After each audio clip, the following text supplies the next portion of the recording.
We get multiple updates on the St. Louis Blues as Jim Montgomery reveals one key player returning from injury to join this lineup, while speaking on one line in particular that had a huge game versus the Calgary Flames that has shown flashes for Jim Montgomery and this team to build momentum on. We got so much to break down, including an update on Jordan Binnington and so much more in this episode. You're not going to want to miss it. So, Darius, let's just dive straight into this today, where we do get an update on Jordan Binnington. Let's dive into this before the quotes from Jim Montgomery. And we do, coming from Matt St. Louis, Sports Personality of the Year was named to Jordan Binnington. Now, Jordan Binnington, a fan favorite. Listen, if you don't like the St. Louis Blues, you probably don't like Jordan Binnington, but we love him around these parts. From taking the puck from Ovi all the way to winning the Stanley Cup, this guy definitely has a personality. And Darius, I just want to get your opinion. Listen, a rough start to the year for Jordan Binnington. If you take out the Washington game, over the last three, he's had two phenomenal starts, stopping 38 of 40 shots versus the Flames. What is your thoughts on him being named this and his bit of a bounce back? Yeah, I think if you're going to name anyone a sports personality or give out an award, it's probably Jordan Binnington, at least in the sport of hockey. So, well deserved there. That is for sure. He's also, we covered in a video the other day, played the most games as a St. Louis Blues goaltender as well. So, congrats to him on that. He's been around for a while already at this point, still going strong as the starting goaltender of the St. Louis Blues. And again, like you said, starting to build some momentum, just like the rest of the team, starting to put some decent starts together. The start of the year was not very good to him, but as you can see in the last little while, an 833, which is a lot better than where he was in the six and 700s.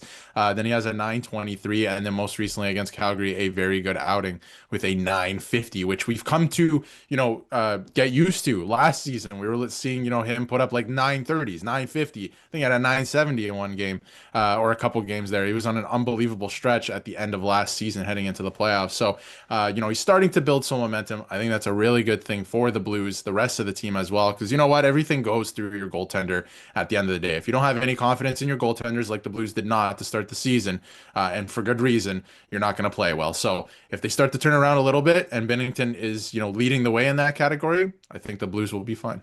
And I think the big thing is we're starting to see the team play more of a complete game. When the team was kind of in shambles to start the season, it's hard for a goaltender to make multiple big saves with rebounds coming out, not being in position because you're biting over on another spot. But the Blues are starting to play better, and we're going to go into this, but they're starting to get reinforcements in the lineup. You can see on that third line right wing, we do get an update coming from Jim Montgomery that I think he is a player. He's fine. Joseph looks to return to the lineup on Friday. Now, we know he was out with a lower body injury, but he's back skating. What is your thoughts on Joseph coming back to the lineup? We know what he does for this team. If you check scoring, he currently sits 10th in scoring for the team, 6 points in 15 games. Yes, it doesn't look flashy, but everything he brings to this lineup, including his speed, sitting in the 90th percentile at 22.79 miles per hour at his top speed.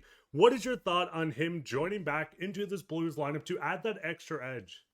First of all, I love Jim Montgomery and how old school he is. He says he's looking like a player instead of just looking healthy or he's ready to return. I love the terminology that he's used all season. He's used that before when talking about different players returning from injuries. So I thought that was funny. But Joseph coming back, I think, is a good thing. A lot of people have said that he hasn't performed that well this season. I think he has actually performed very well this season. We were talking about in the offseason, he could be a trade chip heading into the year, maybe in preseason if one of the younger guys made the team. Of course, they're dealing with some injuries.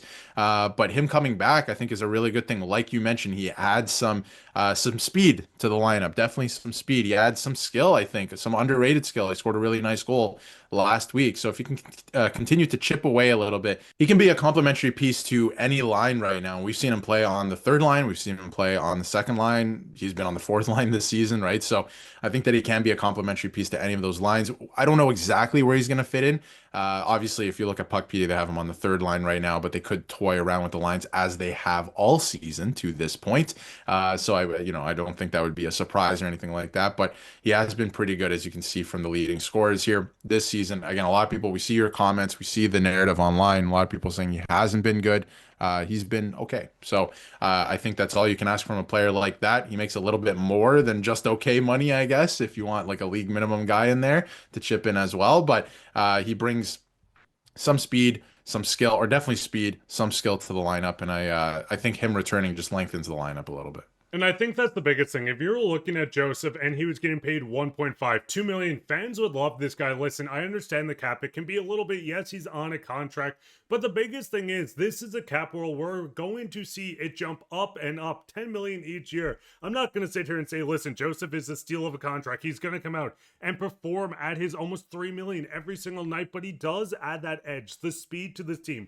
That helps. We've seen what it can do in playoff series. We know when teams get tired, this is the speed that can burn another team. But guys, what is your thoughts on Joseph? What is your thoughts on his return to the lineup? Do you think he stations him perfectly on the third line? Would you like to see him jump onto a different line? And this goes straight into another line. I said lines a lot just then, but Jim Montgomery spoke very highly of one in particular line that really showed out for the St. Louis Blues in the game versus Calgary and called them a momentum shifter. We can see Jim talk, the trust that they're going to get the job done because they don't take the easy way out. They gain lines, they take hits to make plays, and when that happens, it builds momentum on our team because our team sees the second and third effort, and of course, that is the fourth line, headlined by Nathan Walker.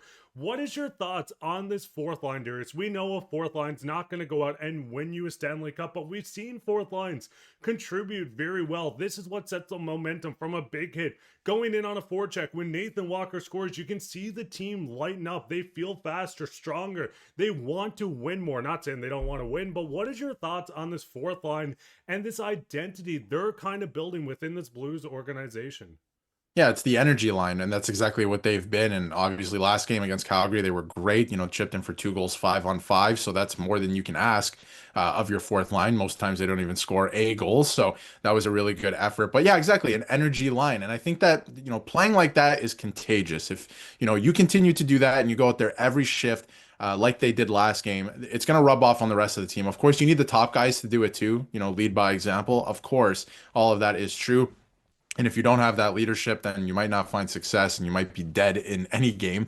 But if the fourth line continues to do what they were doing, that provides some energy. And I just think it's contagious, right? You see guys throwing hits, you see Walker throwing the body around, right? Getting to the front of the net, making these scrappy plays, putting the puck in the back of the net. You go back to the bench, everybody's feeling good. And then the next guy up has the obligation to follow that up, right? So it is, I think, contagious in that way. You can get a bench, some life in the bench. You can get a bench going, doing that type of stuff. So they're going to be relied upon for that. That's what most fourth lines try to do around the league. And if they continue to do that, game after game, then I think it will, spark something in the rest of the team. I honestly, truly believe that everything goes through your goaltender first of all, but then if you can generate some spark, you can get some of that contagious, energy going on the bench. Everybody's going to chip in and contribute in some way, and that's what you need.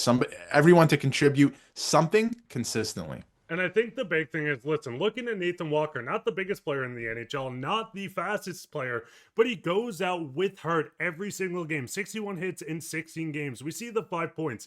He's going to go out and chip in offensively here and there for the team. But the bigger story, like we keep talking about, what Jim Montgomery speaks about, is the momentum this fourth line sits. Now, listen, like we said, this is not going to set aside the entire season, but with a team that feels like they're not playing up to expectations, a team that has been struggling, I think these guys stepping up, like you said, it can ripple through the entire lineup. You might see the third line step up and Shen wants to get into a fight and get some momentum. Then that moves up to the second line with Dvorsky and the Kyrou scoring a goal. Then to the top line having a dominant shift. This is a ripple effect that can completely flip this team. And listen, we know a lot of fans did not like us talking about the fact that maybe they're back. Maybe this is the big defining moment. But looking into the current schedule with the Blues, having this streak of at least getting points out of, what is this, Darius? 4 of the last 5 games. This is the momentum this team needs to continue to build. You're getting points. Yes, the game versus Calgary, you want to blow them out, but you allowed 40 shots and still came out with those 2 points. Against Seattle, you take a point. Buffalo, you shut out, and you go against the Edmonton Oilers back-to-back in the Stanley Cup Finals, taking this win. This is the momentum this team does. And listen, as a Blues fan, we know what it means when momentum hits this team. We've seen it in 2019. We've seen it last year. This is the team that takes those moments, and I think this is a big flip in the script, but this is the big thing, fans. What is your thoughts on the current lineup? What is your thoughts on Binnington being named sports personality of the year. What is your thoughts on Jim's quotes? Let us know all your thoughts down in the comments. And speaking of comments, let's go straight into comments of the day. Coming through, I expect we'll see a 2 to 3 year bridge deal for Holloway at 5.5 AAV. Thoughts? We're going to do a full video on this, but let us know down below how much you think Dylan Holloway gets. Is it going to be a long-term deal, a short one? Let us know all your thoughts, and you could be featured on comments of the day. While you're down there, leave a like, subscribe, share this with your friends. We'll be back in another episode, so keep your eye out for that. But I've been your host, Mark, with my co-host, Darius, and take care.